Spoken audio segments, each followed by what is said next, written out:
অপ্রতিরোধ্য Iran, ইসরায়েলের কোনো ওষুধই এখন কাজে আসতেছে না। ইরানের মুহুর ড্রোন হামলা, ইসরায়েল এখন ধরাশয় অবস্থা, ব্যাপক ক্ষয়ক্ষতির শিকার হতে হচ্ছে এখন ইসরায়েলকে। বন্ধুরা, ইসরায়েল যতটুকু ক্ষতিগ্রস্ত না হয়েছে, ইরান তার থেকেও কিন্তু বেশি ক্ষতিগ্রস্ত হয়েছে। আর এই ক্ষতিগ্রস্ত ইরান কখনো পোষাইতে পারবে না, কিন্তু ইরান তো তার প্রতিশোধ নেবে। সেই প্রতিশোধেই এখন ইসরায়েলের উপর মুহুর হামলা চালাচ্ছে এবং ইসরায়েল এখন ধরাশয় হয়ে গেছে। খুবই গুরুত্বপূর্ণ নিউজ আজকের, এটি কন্টিনিউ করবেন, ইনফরমেশন রয়েছে। বন্ধুরা, আপনারা জানেন যে ইসরায়েল তারা ইরানের যে পারমাণবিক যে স্থাপনা রয়েছে, সেই স্থাপনাতে তারা মুহুর্মুহুর হামলা চালিয়েছিল এবং তাদের পারমাণবিক যতটা ক্ষয়ক্ষতি হয়েছে তার থেকেও বেশি ক্ষতিগ্রস্ত হয়েছে পারমাণবিক বিজ্ঞানী সহ তাদের ঊর্ধ্বতন যে সেনা কর্মকর্তা রয়েছে, সেই সেনা কর্মকর্তার মৃত্যু হয়েছে এবং তাকে এমনভাবে টার্গেট করা হয়েছে যেখানে একটা 6 তলা না 8ম তলা একটা বিল্ডিংয়ে তিনি বসেছিলেন। একদম টার্গেট নিখুঁত করে তার সেখানে মিসাইল মারা হয়েছে। এখন অনেকে মনে করছে যে ভিতর থেকে কেউ কোনো তথ্য বা ইনফরমেশন দিচ্ছে কিনা। আসলে ভিতর থেকে কোনো ইনফরমেশন দিতে হয় না, কারণ ইসরায়েলের যে গোয়েন্দা সংস্থা সেটি সবারই জানা রয়েছে যে তাদের গোয়েন্দা সংস্থাটা কেমন হতে পারে।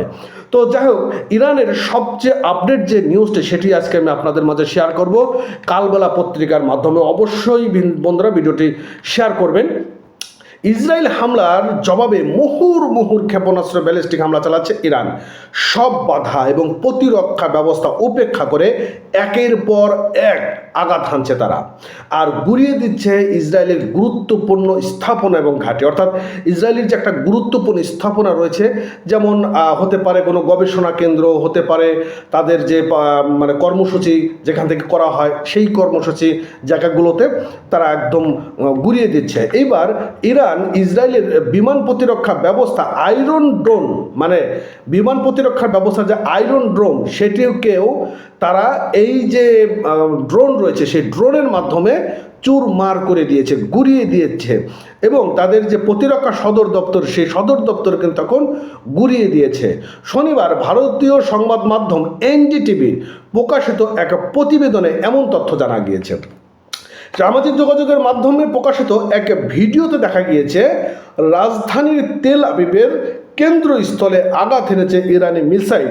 যে এলাকায় রয়েছে ইসরায়েল প্রতিরক্ষা বাহিনীর সদর দপ্তর, আরও অনেক সামরিক স্থাপনা রয়েছে।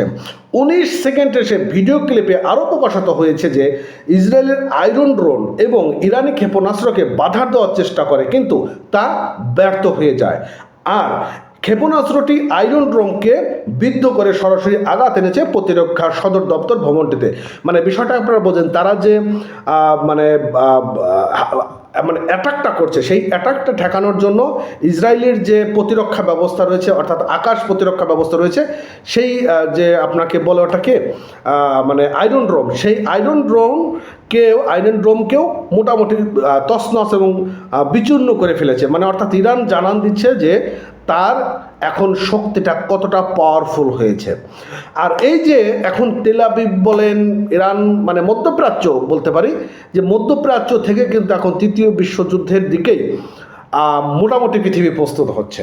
অর্থাৎ আপনি আমি এখন সবাই এখন প্রস্তুত, যে কোনো মুহূর্তে আপনার ঘাড়ের পর আমার ঘাড়ের পরও এসে একটা মিসাইল পড়তে পারে। যদি পড়ে তাহলে মনে করবেন খেলা শুরু হয়ে গিয়েছে। তো যাক, এই ছিল আজকের মতন আপডেট। সবাই ভালো থাকেন, সুস্থ থাকেন। নতুন হলে চ্যানেলটি সাবস্ক্রাইব করবেন, পেজটি ফলো করতে ভুলবেন না।